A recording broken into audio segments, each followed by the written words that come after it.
Neal Boudette, Detroit Bureau Chief of the Wall Street Journal. Damian Farrell from Damian Farrell Design Group here in Ann Arbor. This is Damian on Design on 1290 WLBY on the Lucy Ann Lance Show. Let's go through some of these makes and models. Let's talk a little bit more about Mercedes. I'm going to run through these and have each of you comment on what Absolutely. you saw. I'm a Mercedes. I like Mercedes. I've always liked them. Not with the passion of Audi, perhaps, but I grew up with my parents who drove Mercedes.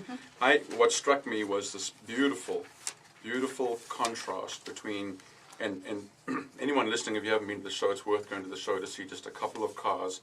And one of them is the 300 SL, which was one of the very first racing cars.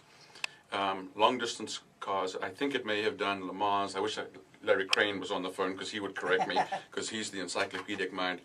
But and this is a classic car. This is not a new design that they're showing. No, they're showing a car probably from the 50s would be my guess. Absolutely stripped down. It became the progenitor of the famous gull-wing Mercedes, the 300 gull-wing, which revolutionized in some ways and is such an iconic car. And sitting right next to it, its brand new counterpart. And the contrasts and the continuity of design is I just think beautiful. Describe the current one, Neal. Well, the current one that we're looking at, it's a red car, and it's on the side. It has this sort of air vent with that's vertical, leaning forward. It gives and then there's two horizontal lines with it. That gives the car a feeling of motion, even forward motion, even when it's being parked. And the back end has a sculpted look. The tail lights are sort of angular. They're a little bit reminiscent of maybe the shape of a wing or something.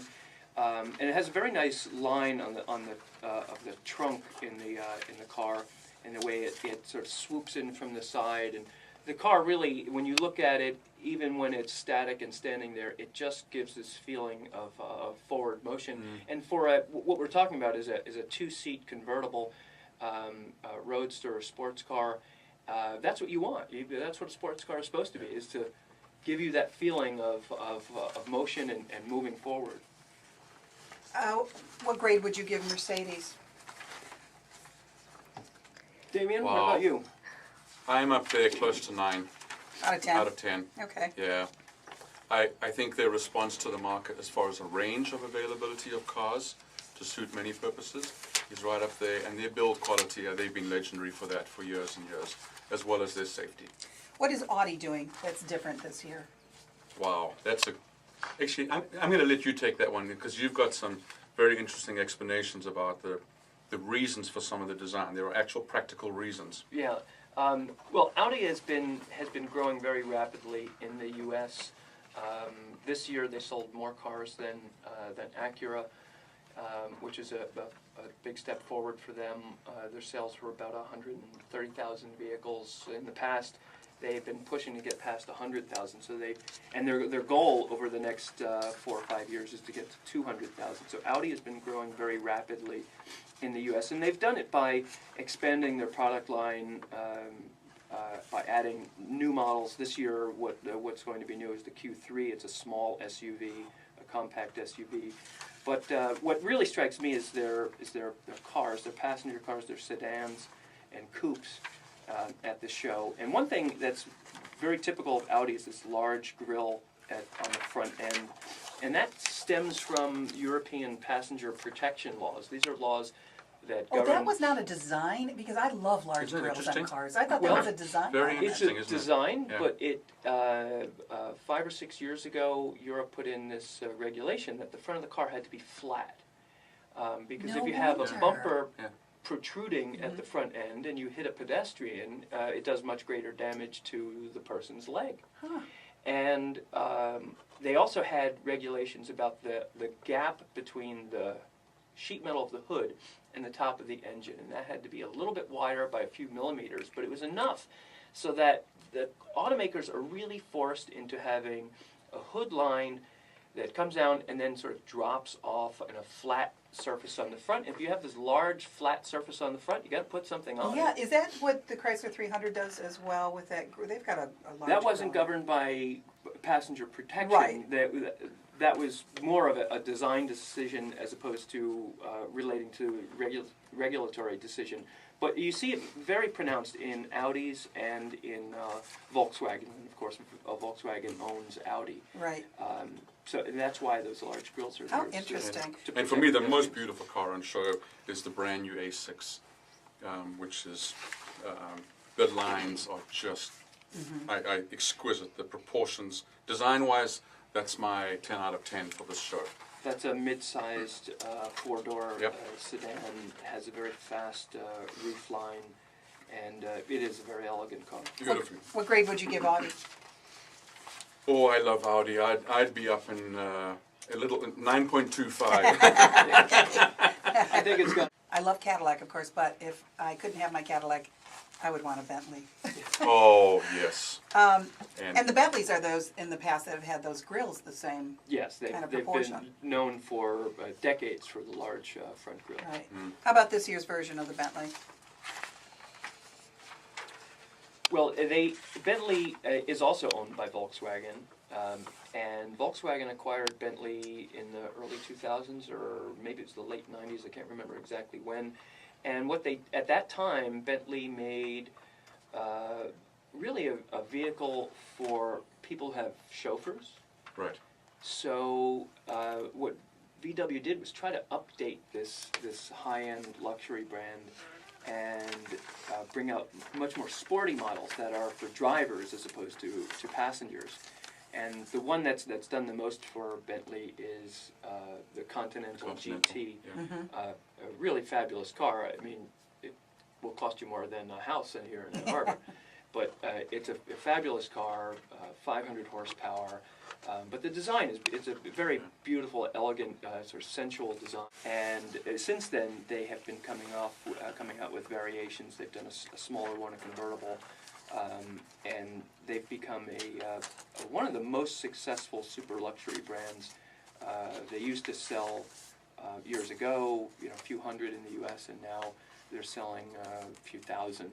And if you're selling several thousand, 3,000-4,000 cars a year at $200,000 a piece, you're making some good money on that. So this is another car. Anyone going to the show, I urge you to go stand and look at it and absorb the details.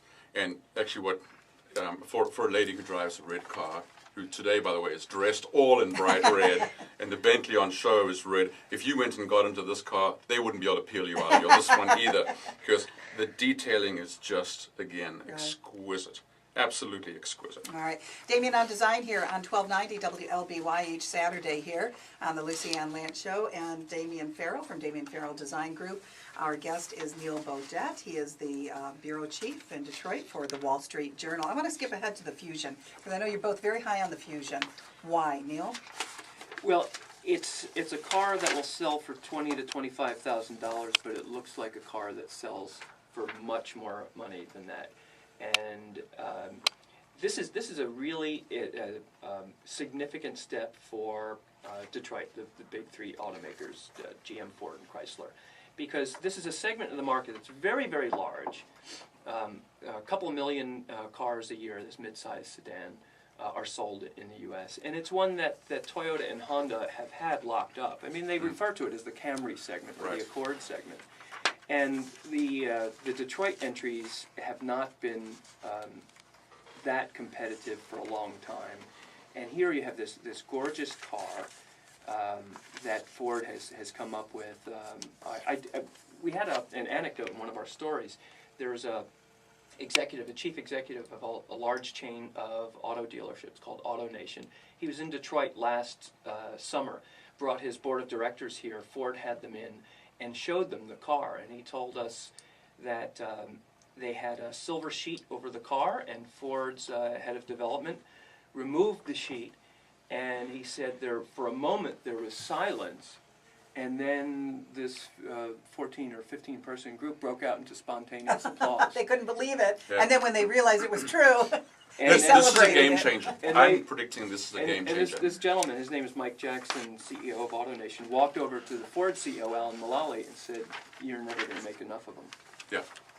It is truly, the lines of this car are beautiful. The space inside is ideal, it's perfect. back seat, the ergonomics of sitting inside it, wonderful. The fit and finish, impeccable, absolutely impeccable. It's interesting you say that because that's been one of my criticisms about the car industry as we keep going to smaller vehicles and trying to realize all of the environmental initiatives.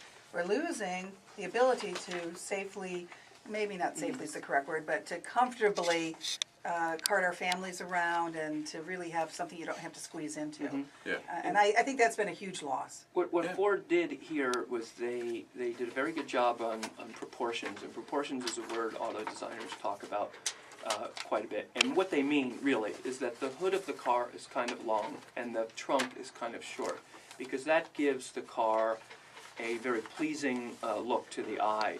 And sometimes if you have a front-wheel drive car, and the Fusion is a front-wheel drive car, the front wheels need to be moved back, and the front end hangs out in front of the front wheels, and it gives the car kind of a feeling of imbalance, of awkwardness, and they've been able to get the proportions on this car to look very, very pleasing to the eye. The car doesn't have any of what Detroit used to have. You look at the car and it just looked awkward or goofy or dorky in some way, and they've really nailed it on the way. If you look at the exhaust pipe, for example, it's sort of this trapezoidal shape. Isn't it? It's the It's not exhaust just a pipe round is a pipe. piece, Yeah.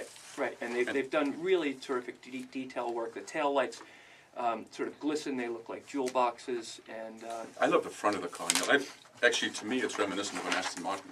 well, And the it designer really is. who did this car worked on Aston Martins. Oh, So- well. Oh, perfect. That I was didn't know that for serendipitous comment. that was one of the talks of the show, that the Fusion looks great, but you know what? That front end is a rip off of an Aston.